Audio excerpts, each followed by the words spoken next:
Hi all, just want to get back onto amateur radios again. The main part of my hobby and my interest. Obviously I've got a few CB radios, but when it comes to the hobby, amateur radio is my main focus. Today I'd like to share my thoughts on the AT778UV Anytone VHF UHF mobile radio. Most people set these up as a base anyway. It cost me about 165 Australian dollars delivered. All I had to do is program in the frequencies. The software is fairly easy to use. It comes with a programming cable, and you can set it up depending on the region, however you want to do it. I've just set it up over here, obviously in Western Australia. The main repeater here is 146.700, which is VK6RAP, and the secondary frequency on monitor is 146.750, which is VK6RLM, which is hooked up to the All-Star network, and we get a fair bit of traffic through that, coming out of the UK mainly, which is good to hear people coming through the Link repeater network. Okay, so this radio is very easy to use, and as you can see, I'll just get a bit closer. Considering the size of the screen, it's extremely easy to read. As we all get older, the old eyes get a bit tired. You have to start wearing glasses, but you can read this screen clearly from, I'm a good 3-4 foot away now, and I can read it plain as day. The radio has got a lot of good features to it. The preset buttons P1 to P6, you can set up however you want to do it. I've just got it set up the way I like it at the moment. Power level on P4, which is set on low. Low is 5 watts, medium is 15 by memory, and high is 25. I usually run it low or medium. Don't need to really do 25 watts.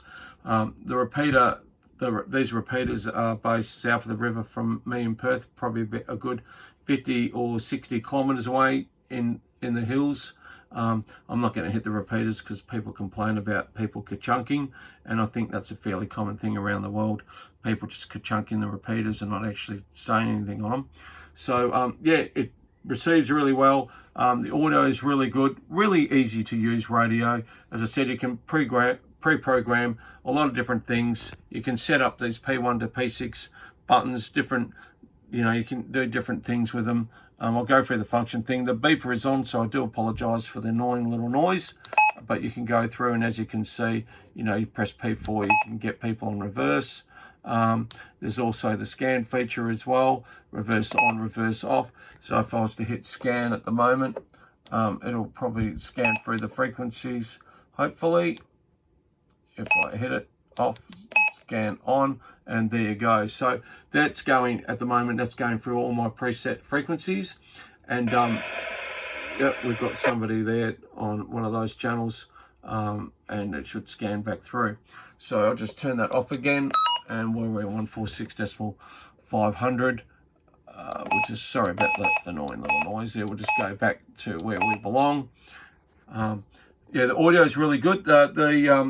It's got a really good speaker. I've just got it on a external speaker.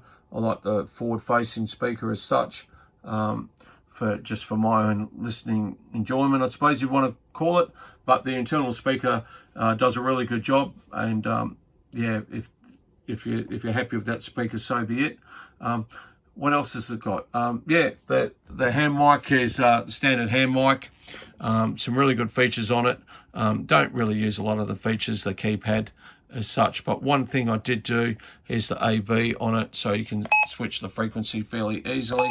There's a couple of ways you can do that, but one thing I did do is I did just get a close up there.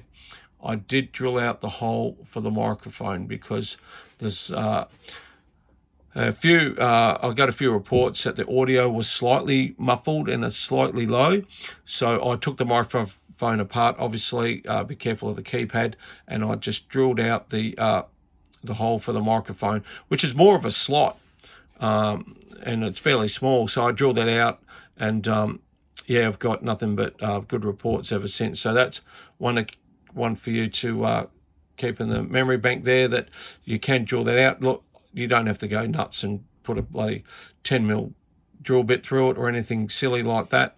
But yeah, if you can just slightly enlarge the hole, you'll find that your audio transmit will be a lot better. So that's the only thing I've really done with this radio, that modification. Everything else was fairly simple to do, really easy to program. The software was really easy to install. The software is through the RG45 mic jack. Yeah, so that was fairly easy to use. That comes with the radio as well.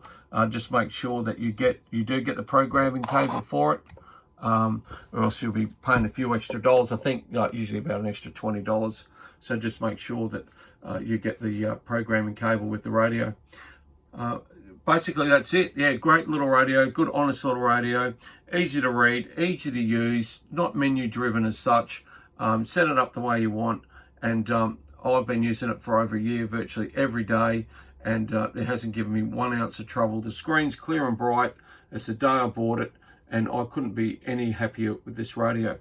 Don't forget to give me the thumbs up, drop a comment if you like, and subscribe to the channel. A lot more videos to come.